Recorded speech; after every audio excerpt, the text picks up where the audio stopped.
I spent most of my life pretending to be someone I wasn't, and it broke me. My approach now is figuring out how to live 1 hour at a time. But what's that actually contributing towards, and why did I decide to do any of this in the first place?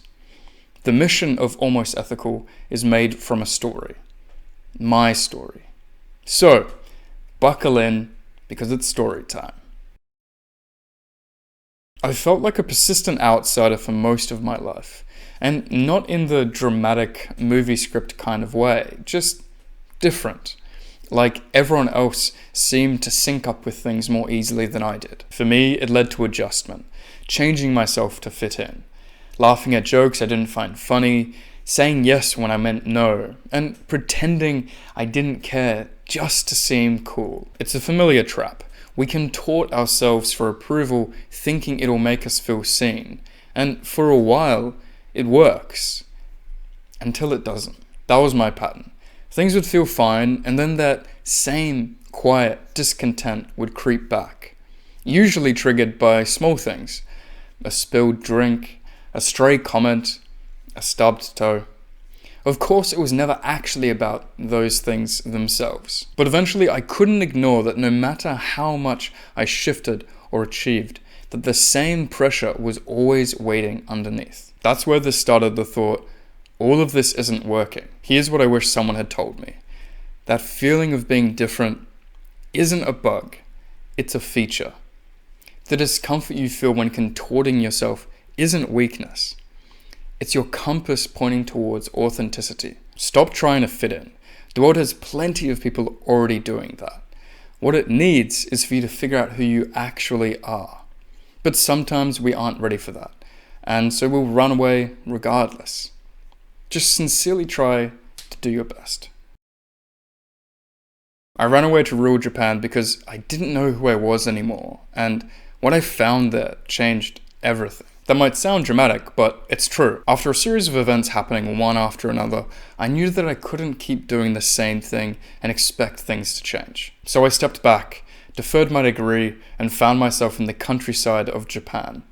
But it wasn't just some quiet retreat though. It was a hard reset. The kind you don't make casually. I needed real space, distance from my usual patterns, and time for me to figure out who I was actually trying to become. Those months were quiet, mostly me, the landscape, and reflection. That's when I found Kudo. Or maybe Kudo found me. Either way, it was the first time I knew I'd found something that truly fit. Not just out of convenience or familiarity, but deep existential alignment. It wasn't just about hitting a target. It was about cultivating yourself until hitting became inevitable. When I returned to Australia, I started practicing properly. Through that, I started to see what living grounded through truth, goodness, and beauty could actually look like. Not just as abstract ideas, but as daily practice. I also changed degrees out of biomedical engineering, recognizing that the path I was following at the time didn't really line up with the kind of life that I wanted to have. Here's what I learned about finding your thing. It doesn't need to feel impressive from the outside. It just sort of feels inevitable from the inside. Your thing already exists, whether out in the world or somewhere in you, but it's just waiting for you to create the space to recognize it.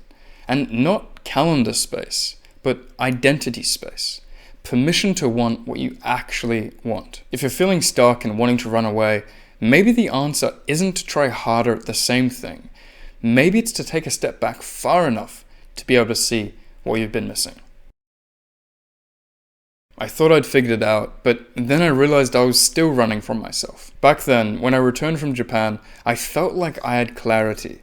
Maybe you've been on a path that looks good on paper, but slowly chips away at you too. That's where data science came in. My thinking was to work at the intersection of data science and philosophy, contributing to the responsible development of sentient AI. At first, it made sense, but I hit a wall. I could keep developing these technical skills and chasing philosophy where possible, but I came to realize that I wasn't interested in using that technical skill set long-term in my day-to-day life. That's when I shifted to fully commit to philosophy through Almost Ethical. I'd already come up with the name while still studying, but it felt forced. Once I focused directly, the real work began. rethinking, refining, having conversations with people that asked me questions that I never thought to ask myself. But I still struggled to make content consistently. And upon a lot of reflection, it seems like it was a mix of imposter syndrome and a lack of clarity on what I was really trying to achieve. Even after applying to study Kyudo at a university in Japan, getting accepted, and already spending a few months here, I kept questioning, kept pivoting. I was still falling into comparison traps, frustration outbursts, and unhelpful indulgence. But gradually the fog lifted and clarity appeared, albeit an imperfect clarity, but one that came with a work-in-progress answer that I could really see myself finding a home in and refining indefinitely. Here's what nobody tells you about finding your path. It's not a destination like some final end product. It's a practice that grows over time. I kept waiting for the moment I'd figure it out once and for all, but that moment never comes. What comes instead is far better. The ability to navigate uncertainty with confidence.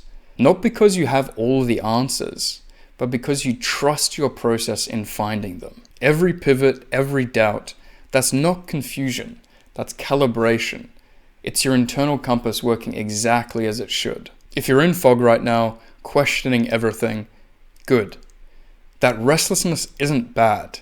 It's just your system upgrading. The path becomes clear by walking it, not by staring at the starting line. Whether it's a high schooler with their first heartbreak or a world leader on the brink of war, we all experience stress that feels proportional to our context. The scale and consequences of these differ, of course, but emotionally, both can feel equally overwhelming in their own world.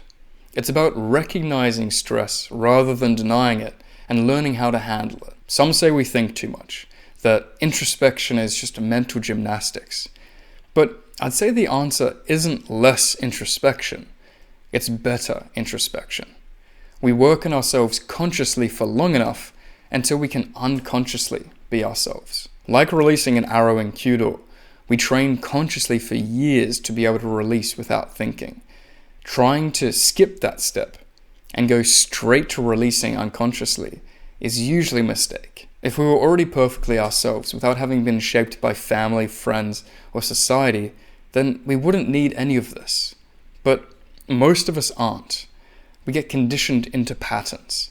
Some help, many don't. That's why moral cultivation matters. It's the ongoing work of shaping who we are with care and intention, strengthening the best in ourselves and letting it guide how we live. That's where Almost Ethical comes in, as tools for moral cultivation rather than a fixed doctrine. So, with all this being said, what's Almost Ethical's mission? To be selfish in the best way possible. Here's the paradox. The more genuinely selfish you become by prioritizing deep self-interest, the more you naturally serve others. When you stop trying to be good for approval and start practicing goodness because it's simply who you are, you become someone worth following. The world doesn't need another person pretending.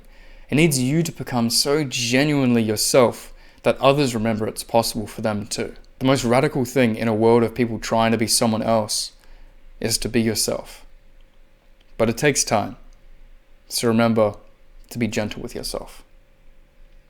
Peace.